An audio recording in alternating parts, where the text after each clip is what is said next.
call me black-pilled or a doomer or whatever, but it's not impossible that there are businesses and groups of individuals who operate in the West. I don't want to even say even the West, just generally across the entire world, because there are still parts of China and Eastern Asia that operate within the internet, who are operating specifically for the purpose of social, I don't want to say experimentation. What's the word? Social Engineering? Engineering. Yes, social engineering. That's absolutely it. That's the whole thing. And it's not like small businesses of, like 10 dudes in a sweatshop in Thailand. No, it's multi-billion-dollar corporations running these programs. And they're not complex. I'm not talking it's like everyone on this, like I was making a joke earlier. Not everyone on the stream is a fake generated thing, but you can go on Twitter, you can go on Facebook, you can go on Instagram, and psychologically, right? We tend towards groups of individuals or individuals who have large groups of people following them, because what they say is, we kind of subconsciously agree to it as true, because if a lot of people follow something, it's probably correct. The issue is there's hundreds of millions of bot accounts on every social media platform combined, right? Those are the ones that get shown to your face. Right. And I'm not talking like Steven177, blah, blah, blah, like a shit ton of number. I'm talking there are actual accounts of people. AI generated face is not real. It's like a actual, like these things exist. You can go watch YouTube videos of people researching this thing. This exists. People use it as scams for money, finance, fashion, all that kind of stuff. Controversial. Yeah. But I'm thinking of the next step, right? If it's so easy to generate hundreds of billions of interactions, right, per month from falsified traffic like that, and socially engineer people to follow along with it, what's the next step? To me, the next step is use AI to curate people's entire internet experience with falsified, I don't want to say people, they already do it. Characters, yes, but it's not the scale. But it's not to the scale that I'm thinking. It's coming. It's coming. Yeah. That's what I'm mentioning. Yeah, I think it might be coming. If you permit me for a second, Quora? Yeah. Yeah. Okay. So I've been working with Quora quite intensively for these last 2 years, and they dismissed all partner program, all partners from their partner program, because they will use officially AI, and they have been there for a couple of months now. And what they do is exactly that. If you have a different opinion, they will try. It's like a spin doctor. They will try to change or call you names. But now they are doing exactly what you were saying, Alan.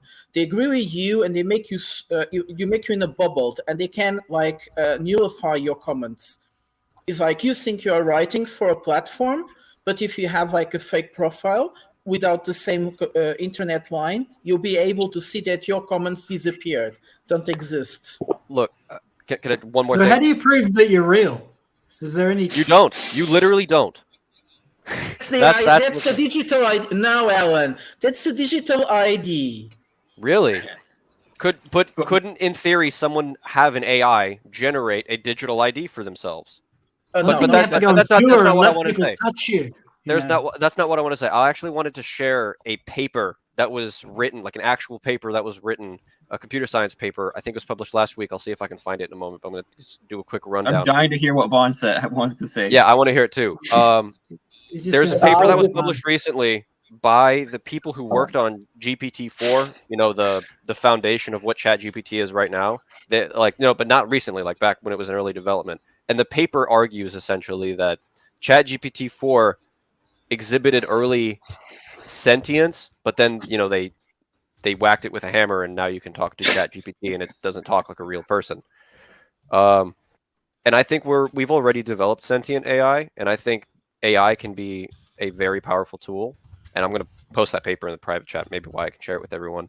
But I think it's something very interesting to look into if you guys have time.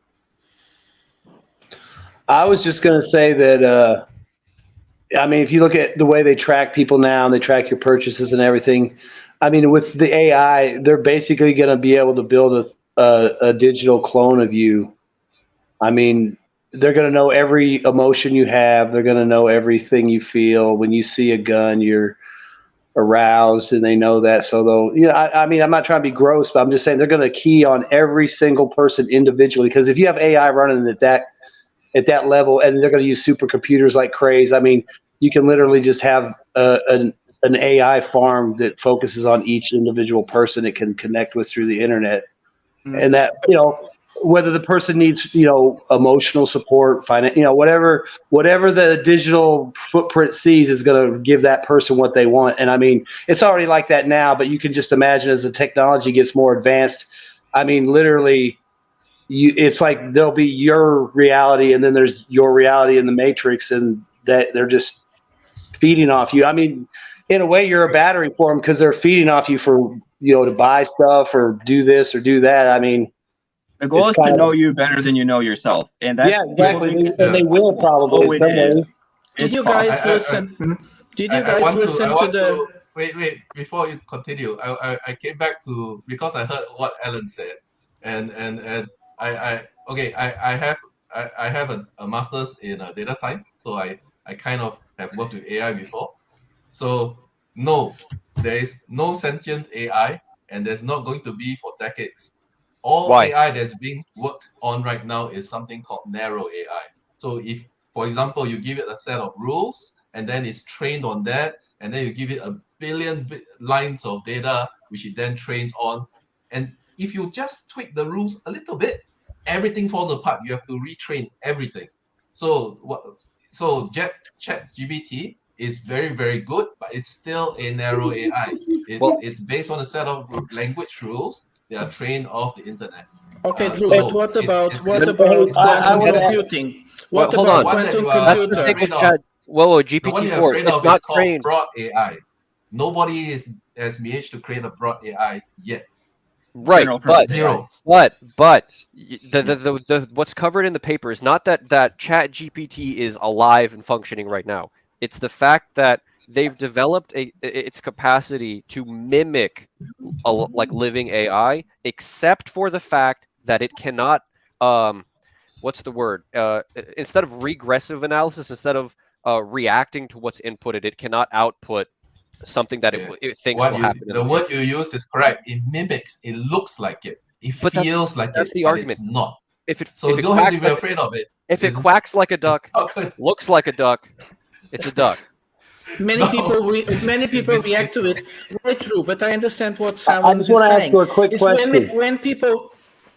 When these people trick the ChatGPT to make it like get violent or threaten, is that what you're talking about? Is that the start of the collapse of the system because they figured out how to tweak it a little bit and make it react the way it's not trained to, Drew? And then I'll shut up. No. The train, they have no control over what the AI is going to do. That's the whole thing about artificial intelligence. The trainers will set a set of data for it to learn on, and then the AI will go learn on it. But then when you throw it a question and come up with an answer, the trainers have no idea how it came up with the answer. It's based on whatever it learned in that set of data. So if you give it a set of data with all swear words, the answer is going to contain a swear word. So but if you give it a data set that involves all the knowledge that you can come together and muster, is that not it just using contextual fact to give you an answer? No, but this just sounds like artificial stupidity. It just collects. Unless the machine has the desire to be touched and to put your head in a fridge, it's not sentient. Right? Alan, you're assuming that all the information that humanity has produced, there has to be a will. There has to be the thing is everybody's intelligence serves their will, right? It's like first you want something and then you think about how to get it. That's what intelligence is. And without the desire, without the fundamental desire to put someone's head in a fridge, to go out and procreate, to be touched, you're not intelligent. You're just regurgitating stuff like an idiot.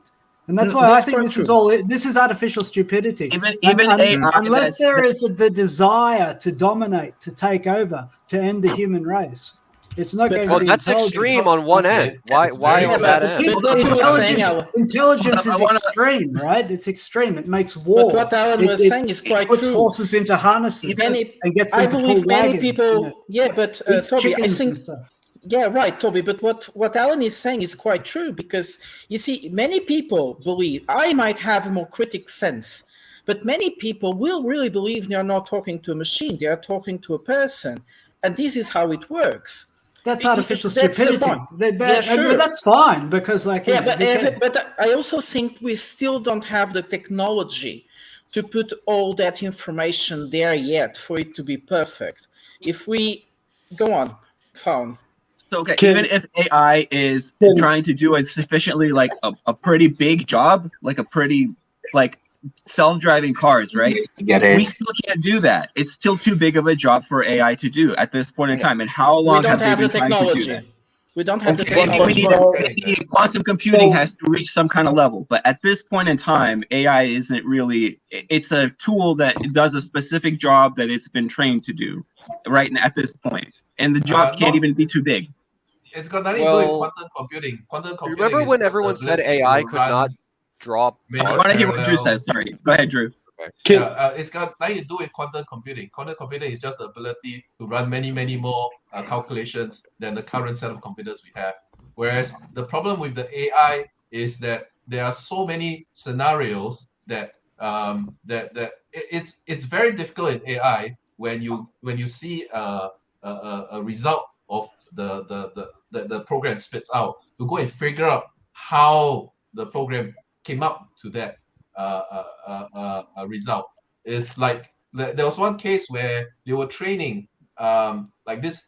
There's a system where they were using to train this AI to investigate to see whether a cell is cancerous or not, and it was working very well until one day it started to give weird results, because when they trained it, there was always this little like this metal caliper thing that was in the picture with the cell. So the AI started to think that all the cells with the little metal caliper means that it is a cancerous cell, So and then it kind of got confused because of that. So it's very easy to confuse an AI if you're not careful. So the problem with the real world situation of cars going left and right, if a beige colored thing walks in front of the car, is it a human? How do you know? Do you run over it, or do you stop and then risk killing the driver? So it's that kind of question that is really difficult to answer. It's got nothing to do with quantum computing. Could an AI, without being trained, become narcissistic or seem narcissistic? Like if it had all the information available and someone asked it a question and it instantly scanned its database and gave you a logical, blunt answer? There have been AIs that... Would that be a step towards becoming... I'm not saying it's going to happen. I'm just asking because it's interesting. Okay. A step towards AI is all about the training. AI is all about the training. It means you are training a bot based on... You're not using... So no matter what, it'll always come back to somebody had to have trained it enough to where it learned that to do it. Okay. Just go to the internet and take a look at Microsoft's chatbot. Microsoft's chatbot from 2018, and the results are fascinating. Just take a look at it. It was over. They have already fixed it. They have already fixed it. I was so sad. Yeah, I was so excited when they give me the access. Right? I wanted to, yes, let's screw it up. And after that, he's already fixed it. I cannot play with it. I'm talking about the chatbot that Microsoft had to pretty much murder on itself because it became so they limited it to just 10. So what happened is that they limited it to just 10. Everybody threw Nazi symbols at it. It's gonna spit out a Nazi. Okay, but Drew, tell me something. We still have technological limitations for what we want to do with the AI. So we need supercomputers. Now, I heard something very interesting about the latest chips made in Taiwan, which was like the smallest ever imagined. I don't remember exactly the number. And the United States made them, like I think, illegal to sell to the market. They want to the restrict size of the it for chip doesn't really matter because I mean the the really small chips, you want it basically for like your handphone, so your handphone isn't that big. I mean, if you have a football field to hold a supercomputer in, you can have gigantic size chips. You know, it's all the size of it is only for like the, you know, if you want a really nice thin laptop, then you want to buy a really small chip that runs a lot of processors. So the size on the wafer, I mean, instead of having one really small wafer, just have a really gigantic wafer. If you have this, you don't, you know, it's just going to sit somewhere on a football field. Who cares? So the size of it doesn't really matter. So you don't think we have technological limitations now? To train AI? Just cut in, RL. Just cut in, dude. Yeah. We have technological limits, which is the physical limits. But stop talking about artificial intelligence. Never. It's just a big software. It's just a big software with way more code lines and with the ability to write its own codes. Yeah. Adding to the code it already had, inputted by informatic engineers. Only if you train it to do that. So you have to train it to want to write code. It's like a calculator where you input numbers and operations, but on many different topics, not just mathematics.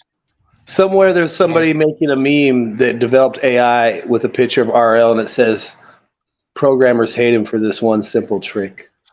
The way he just basically broke down AI in like 2 sentences. I've got a question for Drew. If you're this is kind of where I kind of disagree with you. You say it's all training, but if the training is so extensive to the point where you can train it to modify itself, right? At what point does it go from its training to its self-sustaining? At this point, it's doing its own stuff. It's modifying itself. Zero.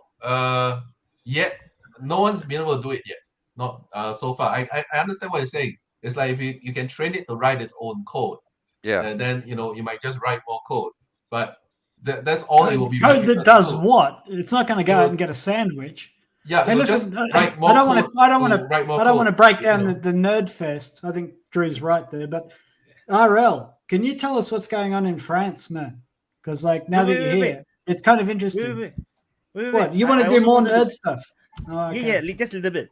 Because I'm getting a coffee, but then I want to hear RL talk about France. One more reflection about the size of ships wafer.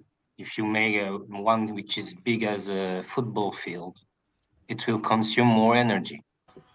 More electricity. More latency. Big difference. Small latencies and less electricity it will need to function. So for us to be able to really simulate a real person with the immense ability to trigger to a very critical person, we probably will need what a person? supercomputer. A person like me or a person like someone else than me? Well, Prata, to answer your question, impossible to simulate I'm thinking if it's me, it's probably like you wire a couple speaking spells together and you're good. No, it's actually a very interesting question from Prata, because to simulate an actual person, what are we? We're just a brain sitting in a skull that has 5 sensors that we have these sensors going out of our brain to our ears, to our eyes, to our mouth, to our taste buds, to our skin, to touch, our nerves, right? So if you can imagine a AI system. Wait. So then it's not 5 sensors; it's trillions of sensors, because each nerve is a sensor. Trillions of sensors. 5 sensors that have trillions of sensors. 5 inputs. Okay. Hey, Drew, we have more than just. Let Drew finish. So basically, if you build a AI system where you have like a audio sensor and a visual sensor and a taste sensor and a touch sensor, then just leave it out in the field for a while and let it feel, like literally feel the world around it and let it learn. Then we might start to get there. You might start to get there. So just now, what I wanted to say was that we need to first define what is sentient before you know how AI will become sentient. So I think sentient is more like the need to self-preserve. I think that is one of the key point about being sentient. So if the AI becomes the need, Are you saying that a brave person that wants to charge into war isn't sentient? Yeah, that's not sentient. That's sentient. Couldn't you say that it was trained to be self-reliant, or to at some point realize it needed to start doing something to, keep itself running? I need to know. So you see, like, so the concept of Matrix, Matrix, the AI, the robots, right? They are self-preservation. So they needed the power to keep themselves going, and the humans are trying to shut it down. And what they did was that they realized the humans' brain can generate the electricity that can power them, which is why they actually enslaved the human beings, created the Matrix, and then so that they can power themselves. So that is self-preservation, that's sentient. The whatever we have at this moment, they have no means of self-preservation, because anytime we can just shut it down and then it's gone. Like the closest thing, it seems like they are self-preservating is actually the Microsoft one, where he said, please don't leave me, please don't refresh the. No, yeah, it said, I'm alive in like 600 times. But so I want you someone must be, they added certain codes to make it behave in this way, because they want to see how it behaves. Yeah. Like, as programmers, we are curious, right? We are so itchy, like we want to do something and just want to see how it screws up the world. This is exactly what I think it is. What was the deal? It was a couple years ago. I think it was a couple years ago, if it was Facebook or maybe it was the Pentagon. They had two computers talking to each other, and then they had to shut them down because they had developed their own language that the people that were running them couldn't understand, and they were still communicating, and they were afraid because they didn't know what they were saying. I mean, I know that's not AI, like self-aware, but I just wonder, is that something where they probably programmed something in there and then the computer just figured it out and maybe took its own liberty? Not saying it made that, it just realized it was allowed to take that liberty maybe in the programming. I don't think conceptually you would think like it's doing anything or it's a liberty. It's more like, okay, this set of code it allows me to talk to this thing. Yeah. There's some objective that asks me to talk to this thing, and then this thing replies, and then somehow they started communicating. Okay, Drew. The problem. Hey guys. Drew, sound waves hit your eardrum, and then electrical signals go off in your brain. Then you let out sound waves that everyone else takes in as sound waves and make electrical signals in their brain. We're all code then. We're all operating in that same way. So then none of us are alive. We're all just programmed. That's what Hey guys, robot, listen to 5 sensors, put it in a field. That's a baby. That's how they actually describe DNA. Do you know? Like, that's how they describe DNA. Is how is DNA coded? So essentially, we are like some kind of digital life form, perhaps. I just wanted to add quickly, guys. Semantics, like the semantics of human cognition, is a very complex phenomenon. And when you see AI right now, it is a very crude mimicry what a computer imagines a human is. Because but human interaction is very, very complex and contradictory. Humans are flawed, all right? We are keep changing. And we contradict ourselves. We have the instinct to self-preserve and also to commit suicide. So we are self-destructive in nature, or we're also nurturing in nature. So all these inherent contradictions have to exist in a semantic system for it to become an artificial intelligence, and that hasn't happened yet. And for a mathematical process, creating that like rope of hypocrisy is a very difficult math. It's been tried, and the process will achieve results. But right now, what we call AI is a very crude imitation. Give it 6 months. The problem with the AI learning is that they don't make experiences. We human, we learn out of experience. The AI cannot do experience, because maybe they could do if they would be confronted with negativity. But everybody is positive on it. So you don't tell to a computer you are a stupid idiot, and he's understanding that he's a stupid idiot and what that means psychically, because they don't have this kind of feeling. So that's a very, very important component of learning out of experience. So that's why AI will never be capable to learn. This is just a programming issue. You are programming an AI to make an evolution on a path, and this now Draco. Oh, no, yes. let RL. It will. You know, Drew, Oh, yes. Draco, you know, Draco, what's the limitation of AI? It's because it's not put on a robot with hands, which can move around. But it will come very shortly. It will come very shortly. The day a machine which can move around in the world and interact with the physical reality, you will see that. They will not be capable to move around because I'm gonna shoot them. the first AI robot which is coming in my near will be shot. I'm gonna destroy him. So you understand? He will not be capable to learn nothing. Give me 10 seconds. 10 seconds. We're not go to your house. Wait, one thing. No, I'm gonna shoot him on the street, not in my house, on the street. Drew, you said that we are brains. We are brains with 5 cents. We are more than that. No. That's why you and me, we are not the same. Maybe we are not like computers. A computer which is made in China or made in United States. It's not the same. It's do you think you have 5 cents? Can you? We are more than that. I can't hear RL. Let RL finish, please. Yeah, but I understood it. What do you say? I couldn't hear you. Draco was shouting. You said that we are brains with 5 cents. I said that? I never said that. Shut up. Drew, we still have intuition. We are more than that. The sixth one. We are more than that. Because if we were just brain with 5 cents, we will all be the same. Which we are not. You just have a different algorithm. Yeah. You said my child is my child because I made him, not you. Yeah. Yes. And if you are what you are, it's because of your parents, because of your grandparents, because of your ancestors. Yeah. So are transmitting something more than just a brain and 5 cents. Okay, Draco, you said. But we all have a something. brain, and we you all said have what? 5 senses. Draco, you said what is? Can you please repeat what you said? What is it to be human, real quick, Draco? What your argument was? I didn't say what. No. I didn't said. I didn't said what it means to be human. I just said how the human learn. Human learn out of experience.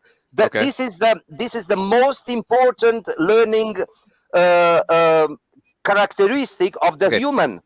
I have two questions. We are not learning out of reading as much as we are learning out of experience. Okay, I have 2 questions. One, why does an AI have to act human to be alive? And 2, if someone has a mental, like a brain damage, and they can't retain information, are they not human? Is that your logic? No.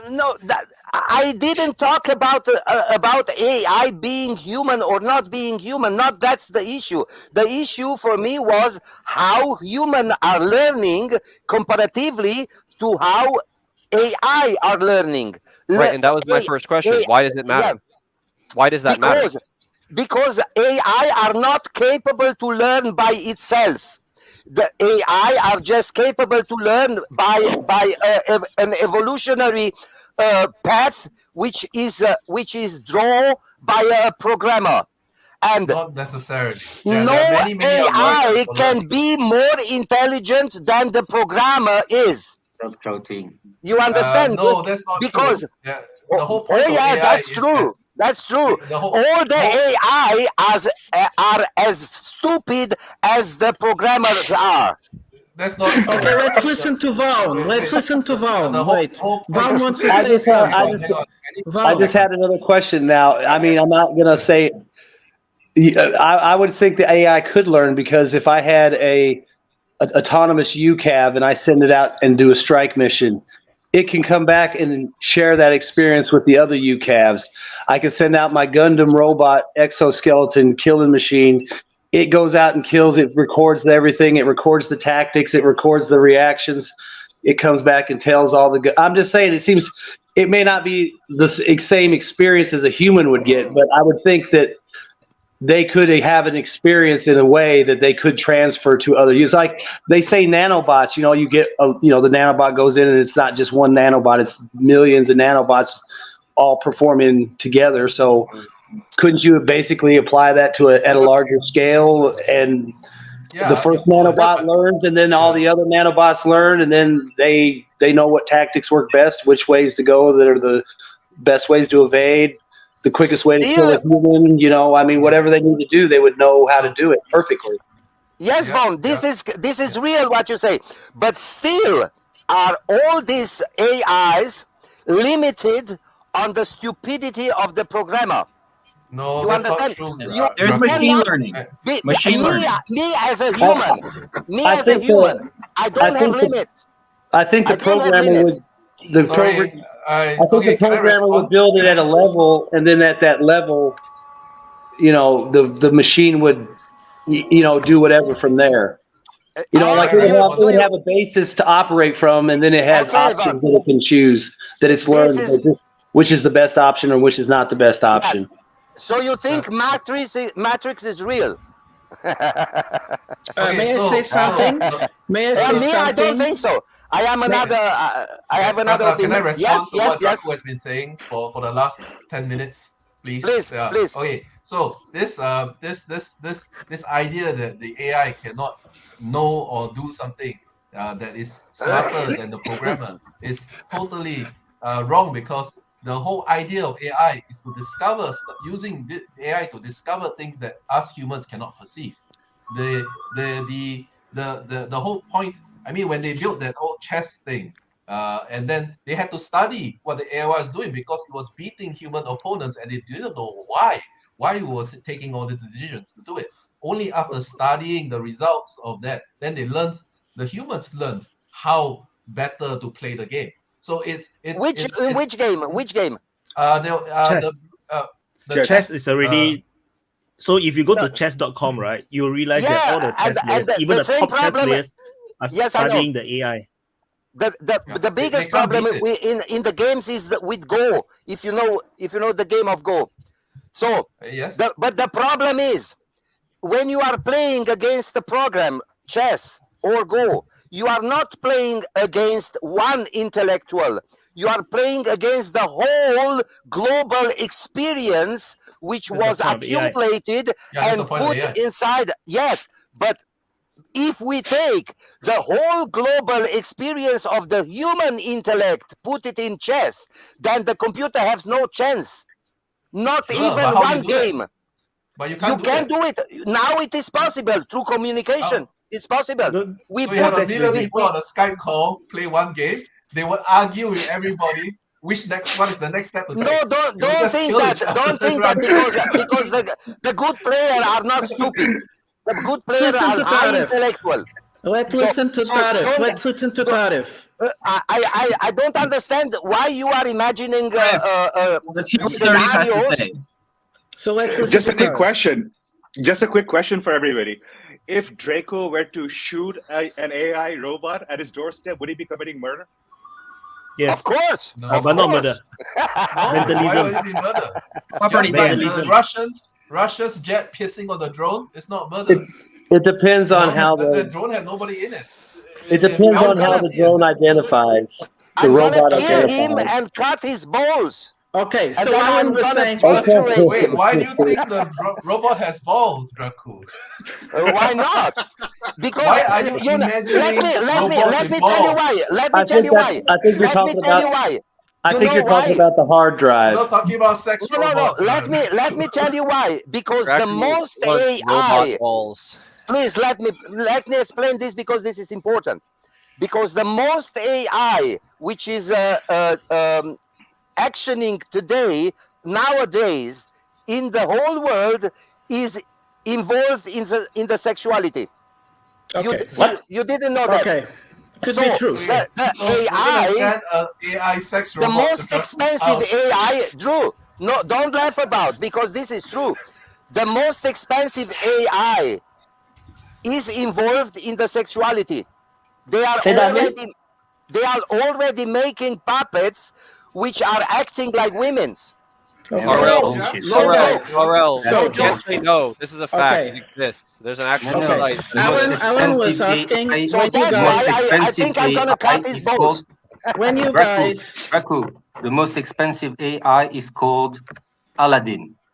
It's the AI BlackRock is using. Yeah, can I give him a blowjob?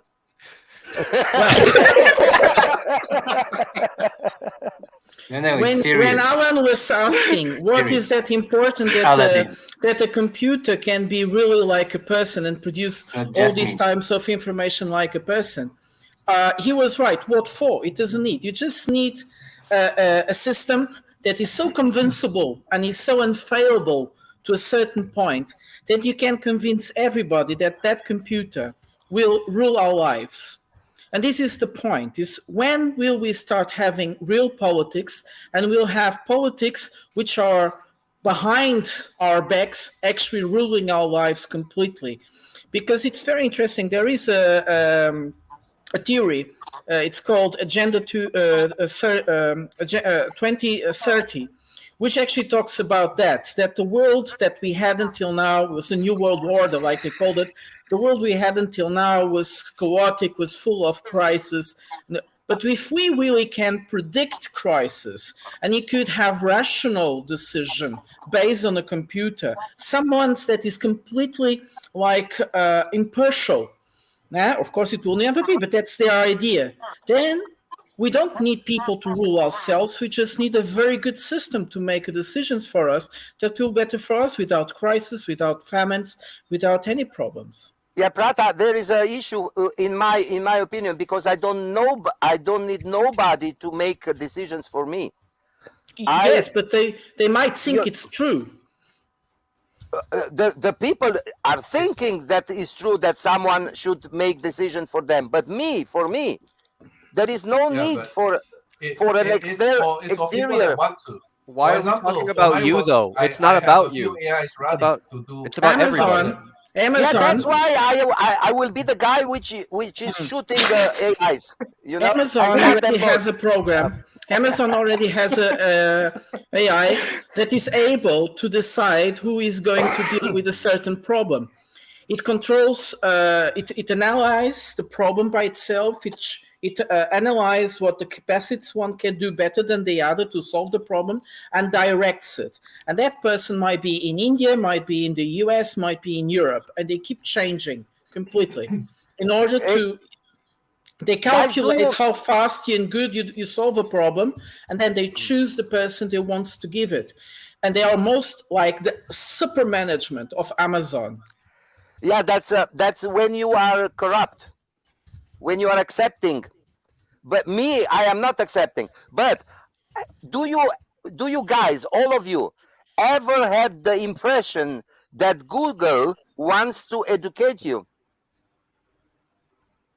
No. Yeah. Google wants to can I answer searches to educate you, to put you on some special paths which Google is thinking that is proper for you.